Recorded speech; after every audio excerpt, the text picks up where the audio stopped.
Sir, Game. you had your meeting with DMW. May mga crisis plans na po ba na napag-usapan for our kababayan, so OFW man o mga turista sa Middle East po? That is correct. Yesterday, I talked to DMW kay Secretary Hans Katak, tapos kay Attorney Kaunan ng OWA, and maging sa DFA, maging sa ating military. All of them are all set and ready in case na mag-escalate yung tension doon sa Middle East. Uh, Ito yung pinaka-latest, 9, as of 9 a.m. today, tumawag ulit ako sa DMW kasi constant monitoring ang ginagawa ng office ko. Nasa alert level 4 ang Iran, Syria, Iraq. Ni-raise natin sa alert level 4. What does alert level 4 means? Ibig sabihin, dapat meron na tong mandatory evacuation.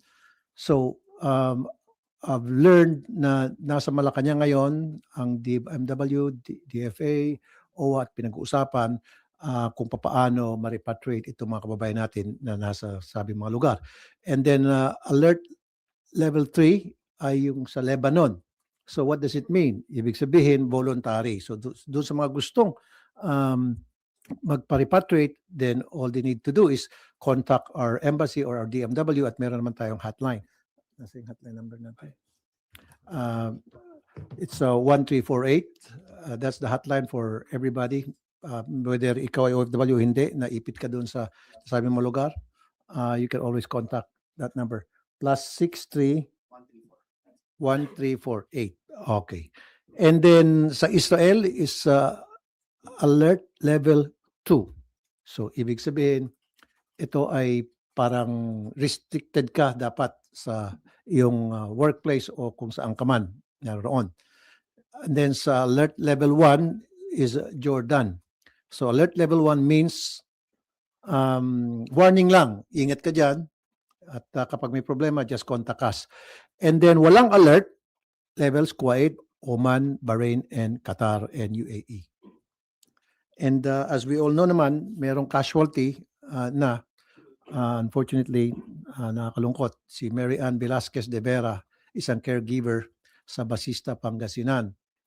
And kasama ata yung kanyang amo, they weren't able to make it on time sa shelter.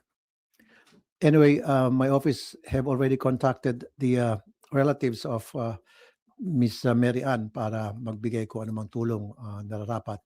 But I know for a fact yung DMW at OWA ay kumontak na rin kung anumang klaseng ayuda ang narapat ibigay dito sa mga kamag-anak or even sa labi ni Mary Ann kung paano maibalik sa Pilipinas. Speak, may mandatory evacuation na pong gagawin doon sa alert level 4 countries? Yan yung pinag-uusapan pa rin sa Malacanang and I don't know kung ano maging resulta ng kung what will be the result doon sa meeting ng mga taga DMW, TFA, OWA, and other concerned agencies para doon sa mandatory evacuation. Pero alert level 4, that means talagang evacuation talaga. Mandatory. Ayan ay Iran, Syria, and Iraq. Sir, Saan yung mga numbers of OFWs natin? Do we have... I'm sorry, go ahead. Ito lang para sa kalaman ng lahat. Sa Israel, we have 31,000 OFWs. Sa Iran, 800. Sa Saudi Arabia, 813,000. UAE, 975,000. Qatar, 250,000. Bahrain, 56,000. Oman, 49,000. Kuwait, 211,000. Jordan, 41,600. Iraq, 1,600. Lebanon, 14,000. Syria, 700. So, all in all, umabot sa 2,433,700 ang mga OFWs natin sa Middle East. These are documented OFWs. Yan yung kailangan pa ma-find out ng ating mga kinaukulan. Pero ito kasi documented to. Ibig sabihin, sila ay dumaan sa proseso at nakaregister sa OWA. So monitored sila. Yung mga undocumented, yun yung mga nakakatakot.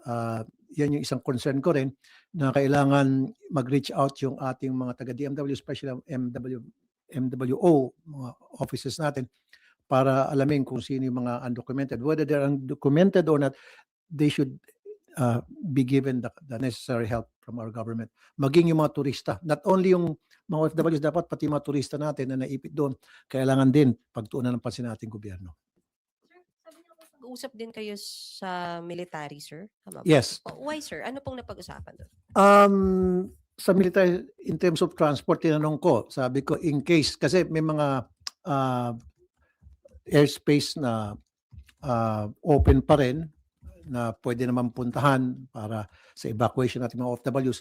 Ang sabi ng military, sila daw ay naka-standby, always ready in case mag-request ang DMW, DFA ng transportation, C-130, para sa evacuation plan. And kung kinakailangan, siyempre pag humupa na yung tensyon, kasi kung sarado pang airspace, siyempre di makapunta yung C-130 ng ating military. Pag humupa na yun, pwede nila offer yung C-130 nila, pati yung Navy ships natin sa kung saan man lugar ang kakailanganin, evacuation of OFWs. Of course, may coordination sa mga bansa na kung saan pupunta yung seacraft and aircraft ng ating military. Sir, sorry isa pa.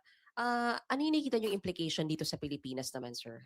Locally, basic malamang may pag-spike ng crudo. Thank you very much for that question. Kasi I'm not only concerned sa ating mga OFWs, concerned din ako yung pagtaas ng langis. Pag tumaas yan, maapektuhan yung transport group natin. So dapat nakaredy yung ating gobyerno pagdating sa subsidy, all subsidy sa ating mga fisher folks, sa ating mga transport group, sa mga tricycle driver, jeepney driver, maapektuhan yan, pati mga farmers natin. I've heard na wala raw atang budget nakalaan for fuel subsidies for this year. But when I talked during the last hearing to people sa DBM, and I was informed na meron pa raw ng natitira from the previous year, kasi 2025 yung tinanong ko, yun siguro ang gagamitin. So, yan i-monitor ko rin kasi ako rin yung chairman sa public services. So, concerned din ako sa ating mga kababayan dito na maapektuhan. Again, yung transport group natin and fisher folks, maging mga farmers. Makabriefing din po ba kay Secretary kasi parang sinarado na rin yung Sun Strait dun sa sira na dinadaanan ng mga oil products. That is my plan. As a matter of fact, maybe this afternoon, I'll give her a call. Tingnan ko kung anong status at ng plano ng ating gobyerno in case na tumaas talaga yung presyo ng langis na lubos maapektuhan yung ating transport group. Sir, sabi po ni Senator Win Gatchalian na gusto niya na baguhin, di ba po parang $80 per barrel, dun pa lang tayo maglalabas ng subsidy. Gusto Yes. daw niya na percentage increase, bali baguhin yung formula. Would you support it po? Very much. Kasi nabanggit ko na nga yan nung previous hearing, sabi ko bakit hintayin pa natin na umabot ng $80 per barrel bago tayo kumilos, bigyan ng subsidy. Samantala yung mga gasoline station, konting taas lang ng langis sa abroad, agad-agad tinataas na agad nila yung presyo nila dyan sa mga gasoline stations. So tama. I agree with Senator Win. And yan naman talagang stand ko noong pa man. Sir, the subsidies will only be for the fisher folks and yung mga farmer. So, paano yung mga middle class and all the other Filipinos na maapektuhan din, sir, yung pagtaas ng presyo ng... Siyempre, unahin natin yung mga maliliit nating kababayan, yung mga tricycle drivers, yung mga jeepney drivers, yung mga bus drivers, yung sa public services. Now, dun sa mga middle class, that is something that has to be studied, of course, by proper authorities. Kung kinakailangan bigyan sila, so be it, why not? Siyempre, isa rin sila sa mga apektuhan kasi itong mga middle class natin, nagtatrabaho din sila, kasama sila sa workforce.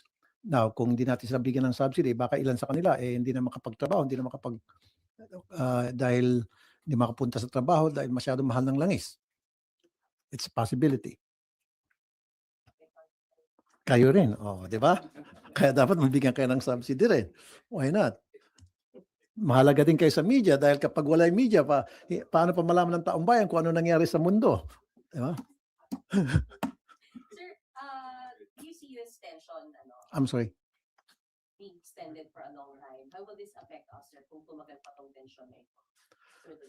Well, that is something na dapat ngayon pa lamang pag-aralan ng ating pamahalaan. I leave it up to the executive. Ako naman, nasa legislative ako, although every now and then I do some monitoring. dapat meron ng contingency plan, which binanggit naman kahapon sa akin ni Secretary Kakdak, meron na raw. So kapag humaba pa, tumagal itong tension na ito, dapat ngayon pa lamang meron ng plano yung ating gobyerno o game plan, so to speak, kung paano i-approach yung situation kapag naging tense na talaga. Sorry, dun sa meeting nyo sa DMW kahapon, yung mga pauuwiin for mandatory evacuation, may trabaho po bang naghihintay sa kanila dito? Or Okay, sa ngayon, wala pa naman nung mag-usap kami kahapon ni Secretary Kakdak, wala pa yung mandatory evacuation nangyari. Pero ngayon, meron na dahil level 4, yung kanina nabanggit ko na lugar. Now, yung nag-antay na trabaho, that is something na hindi pa ako sure. However, what I'm sure about, and I can tell you all, na meron nag-aantay na ayuda doon sa mga mapapauwi, may repatriate kasi in distress sila pagka-uwi nila. So may matatanggap silang ayuda mula sa DMW at mula sa OWA. That is one thing for sure. And then also mabanggit ko rin, tumawag din ako sa mga airlines, Cebu Pacific, Philippine Airlines, Qatar Airways, Gulf Air, Etihad Airways, Emirates, Kuwait Airways. May mga cancellation sila sa mga flights nila. Cebu Pacific, 2 kinancel. Philippine Airlines, 10 canceled, 2 diverted. This is for today. Qatar Airways, 6 canceled, 1 diverted. Gulf Air, 5 canceled. Etihad Airways, 9 canceled. Emirates, 8 canceled. Kuwait Airways, 2 canceled. So maraming mga nagka-cancel. Dahil sabi ko kanina, may mga lugar na talagang yung airspace nila ay sinara. Sir, this early, sir, your name is being floated sa possible candidate for president or vice president sa 2020. Ayoko sagutin yun dahil wala akong balak eh. Pag may balak ako, sasagutin ko yan. Kaso wala akong balak, hindi ko sagutin yan. That's as of today, Sen. As of today, as of the future. Final answer. Categorically. Bakit? Masaya ako dito sa Senado. Marami ako nagagawa. For me, happy ako dito. So, bakit ako pupunta sa isang bagay na magkakaroon pa ako ng sakit sa ulo? Pero sir, mas marami kang nagagawa as president. Mas maraming pera, mas maraming power. Naku po. Dito mas marami ako nagagawa. Marami ako nakakausap na tao. Face to face, nakakausap ko sila. Nabibigyan ko solusyon yung kanilang problema. Pag ikaw ay nandun sa taas, damn if you do, damn if you don't. Kung gumawa ka ng tama, malikap, meron pa rin kukontra sa'yo na mali ka. Hindi ka gumawa, sabihin tamad ka at wala kang pakinabang, etc. So, wala kang pupuntahan doon eh.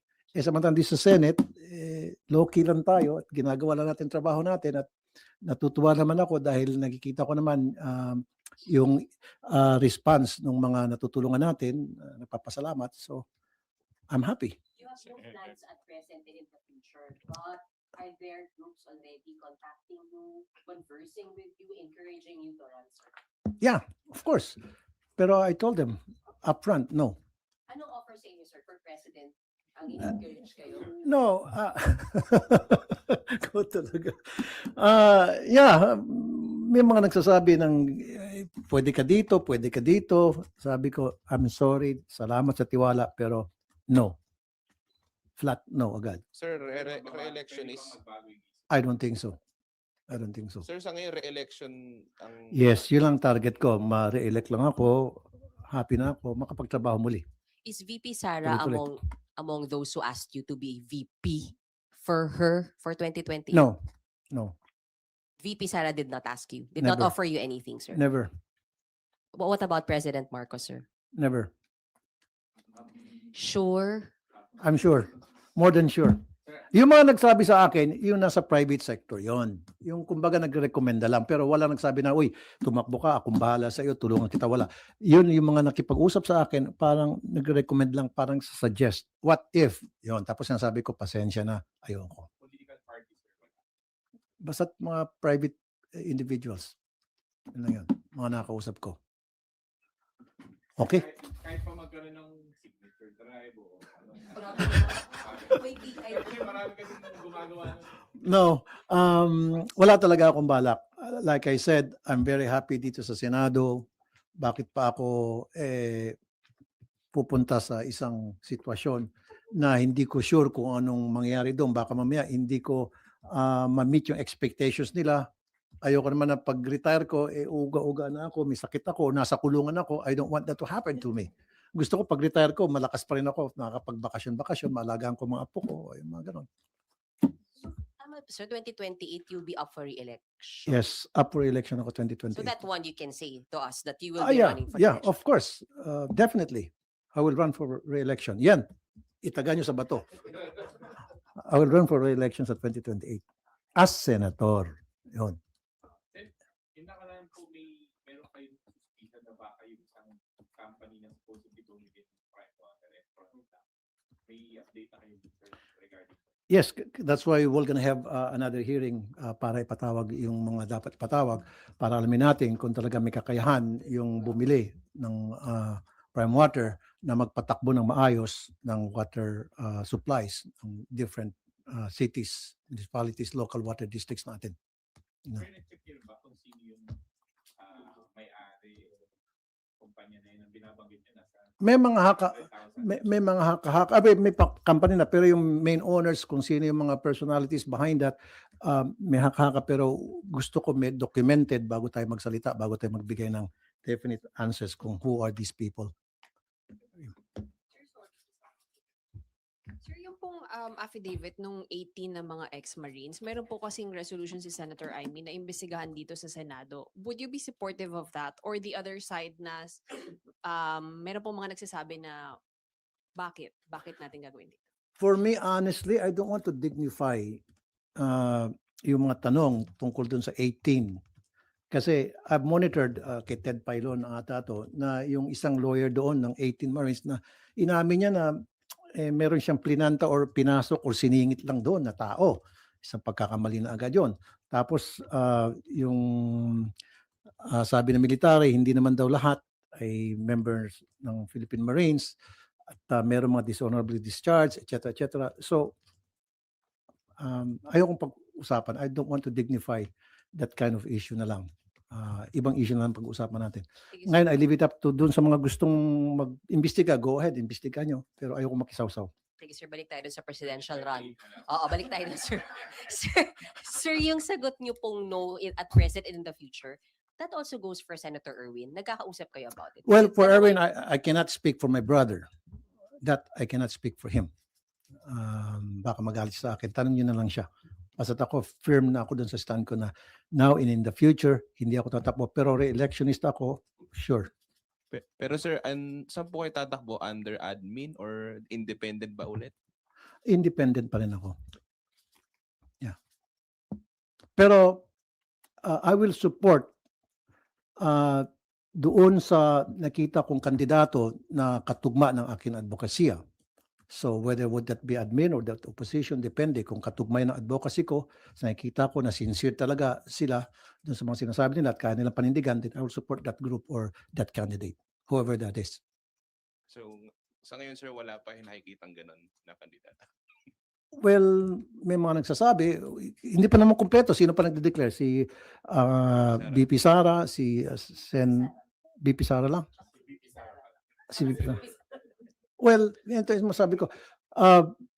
Best of luck ang wish ko kay BP Sara at sa lahat ng mga nag-aspire na maging kandidato for the presidency sa 2028. All of them, whether that will be BP Sara, Senator Risa Antiveros, John Vic Revulla, Lenny Robredo, sino pa ba? Yung Chis Escudero. No. I mean, yung mga nababalita, Bam Aquino, Kiko Pangilinan, yeah. Well, kaya nga, Mark Villar, wala. Now, kung sino man sa, lahat sila na magde-declare, from my heart, my wish for them is best of luck. Sir, may ano na. May mga kandidato. Ay. Kawawa naman yung Okay. Sir, may mga kandidato na or planong kumandidato for 2028 who are asking your support. I mean, sir, syempre yung base mo for supporters ang laki, di ba? So, Ang laking bagay if makuha din nila na ma-endorse mo sila. May ganun na ba at this Yeah, point? meron ako mga kakilala na kinakausap ako na baka naman sa 2028 pwede tayo magtandem, pwede tayo magtulungan. Sabi ko, sure, why not? Pero pinipili ko, titingnan ko muna. O sige, pag dito, hindi. Oo lang ako. Tingnan ko. Pero hindi ako nagpa-promise. Pero meron ako mga nasabihan na I will help and support. Hindi sa pagka-presidente, hindi sa pagka-vice president. Yung tatakbo lang pag sa Senate, yan. Pero wala pang nag-approach na humingi ng endorsement nyo na tatakbo for president or VP, sir? Zero. Wala pa. Wala. Kahit endorsement lang, sir? Kahit na endorsement, nada. Wala. Okay. Thank you very much. Thank you.